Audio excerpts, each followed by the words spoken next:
Child adoption को लेकर हमारे लास्ट वीडियो में हमने बताया कि कुछ भय हैं अभिभावकों को कि जब हमारे बच्चे को पता चलेगा कि वो अडॉप्टेड चाइल्ड है तो क्या होगा, वो हमें अपना समझेगा, नहीं समझेगा, हमसे दूर तो नहीं चला जाएगा। इस तरह की बहुत सारी अवधारणाएं वो पहले ही बना लेते हैं और कई बार इस डर की वजह से बता भी नहीं पाते हैं। और बच्चे को जब बाहर से समाज में कहीं से पता चलता है तो उसका सबसे पहला सवाल होता है कि शायद मेरे पेरेंट्स को मुझ पर भरोसा नहीं था, नहीं तो वो ही मुझे बता देते। ऐसा ज्यादातर बच्चों के साथ होता है और उसके पीछे ये भी है कि जिसने भी उनको बताया है, उनको बताने का जो मकसद था वो क्या था, वो सच बताने का, उन्होंने उसे किस तरह से बच्चे को प्रेजेंट किया, वो डिपेंड करता है उसका एक नया माइंडसेट कैसे बनेगा अपने पेरेंट्स के प्रति।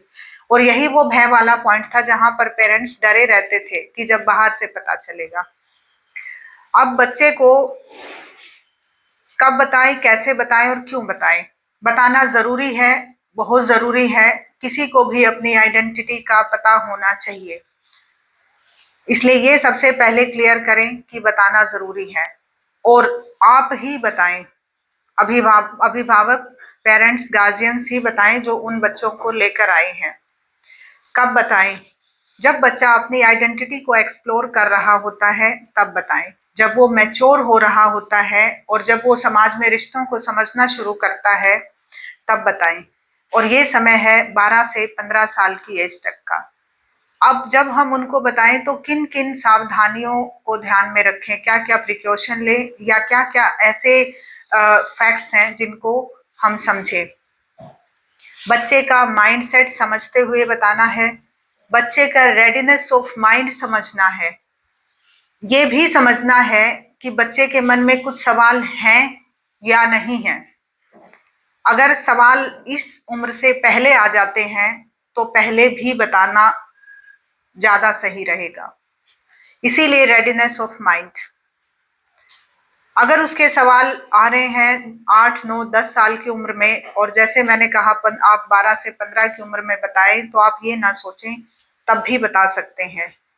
बताने का तरीका उसको नॉर्मलाइज करके बताएं और जब आप बता रहे हैं तो एक अपनेपन के साथ बताएं। बच्चे की जो मनोवृत्ति है उसको समझते हुए अगर बच्चा एक गंभीर भाषा या एक सीरियस भाषा या लैंग्वेज का इस्तेमाल करता है और बहुत फैक्ट्स वाला है कि उसे हर चीज की फैक्चुअल नॉलेज चाहिए, तो फिर उसको उसी भाषा में बताएं, लॉजिकल। अगर बच्चा इमोशनल है तो इमोशंस की भाषा में बताएं, अटैचमेंट की लैंग्वेज में। अगर बच्चा एक चाइल्डिश बिहेवियर रखता है लेकिन फिर भी वो पूछना चाहता है तो उसको भी बताएं। ऐसा ना सोचें कि इसमें बचपना बहुत है और ये पता नहीं कैसे लेगा, हमें इग्नोर तो करना नहीं शुरू कर देगा, कोई इसे बहका तो नहीं देगा। उसे भी बताएं लेकिन बेबी टॉक में। उसके लिए आप एक अच्छी सी कहानी के तौर पर उसे प्रेजेंट कर सकते हैं और बाद में डिस्क्लोज कर सकते हैं कि इस कहानी के जो मुख्य पात्र हैं वो वही हैं। अगर ये सब कुछ आपसे नहीं हो पाए तो इस एरिया के एक्सपर्ट मनोवैज्ञानिक से हेल्प लें, लेकिन इस मुद्दे को सॉल्व जरूर करें। ये मुद्दा है, वास्तव में ही मुद्दा है, क्योंकि स्वयं आप जानते हैं कि आपके दिल, दिमाग, मन, मस्तिष्क में जब ये बात घूमती रहती है और आप उसे हर टाइम इग्नोर करते रहते हैं, नहीं नहीं नहीं बताएंगे या ऐसा करना ठीक नहीं होगा, और उसको आप अपने आसपास के लोगों से डिस्कस भी करते रहते हैं, बताए ना बताए, तो इसका मतलब आपकी इंस्टिंक्ट आपको बता रही है कि ये मुद्दा है और आपको इस पर काम करना चाहिए। पेरिफ्री में घूमने की बजाय सीधे केंद्र बिंदु पर काम करें और इसको इतना बड़ा विषय ना बना दें कि ये आपकी जिंदगी में एक बहुत बड़ा नकारात्मक बदलाव बन जाए।